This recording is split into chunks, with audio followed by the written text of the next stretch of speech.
Ah, professeur, quelle bonne idée ce petit pique-nique pour nous remettre de notre travail éreintant d'espion à plein temps. Ah oui, professeur, vraiment, c'est une bonne idée. Ah, mais que vois-je derrière vous, professeur?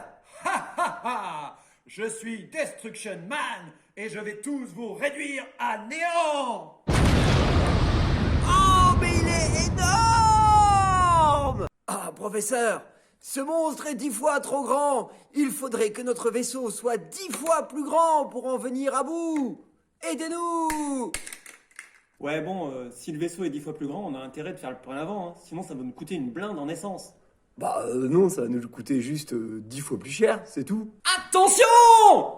Si on multiplie par 10 la longueur du vaisseau, le volume de son réservoir ne sera pas 10 fois plus grand. Alors comme ça, ce serait compliqué de travailler avec les agrandissements et les réductions? Oui!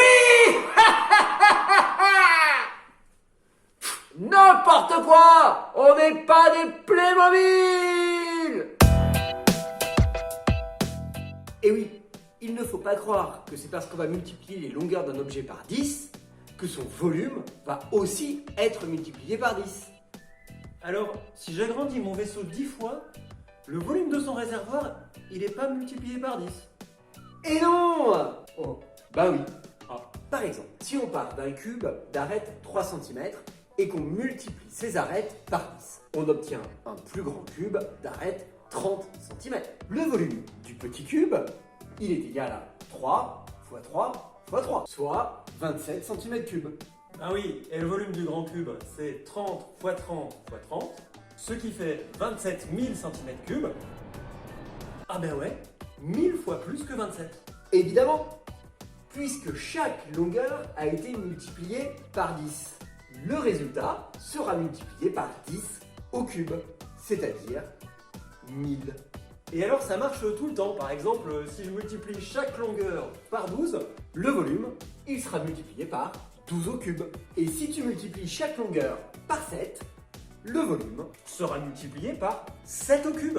Et d'ailleurs, si on multiplie chaque longueur par n'importe quel nombre k, le volume Sera multiplié par k au cube.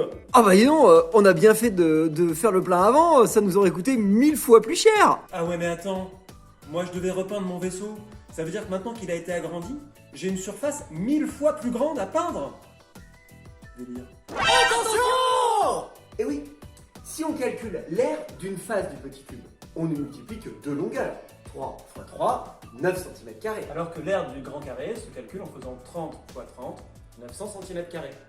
On a multiplié l'aire par 10 au carré. De la même façon, si on multipliait les longueurs par 12, l'aire serait multipliée par 12 au carré. En multipliant toutes les longueurs par 7, l'aire serait multipliée par 7 au carré. Et finalement, si on multipliait les longueurs par n'importe quel nombre k, l'aire serait multipliée par... K au carré. Carrément. Et voilà! Si vous avez encore des questions, n'hésitez pas à en parler à votre professeur de mathématiques ou à votre Playmobil préféré. Et sinon, rendez-vous à la prochaine capsule. Ouais, bah en tout cas, 10 fois plus grand ou 1000 fois plus petit, on a pris une sacrée dérouillée.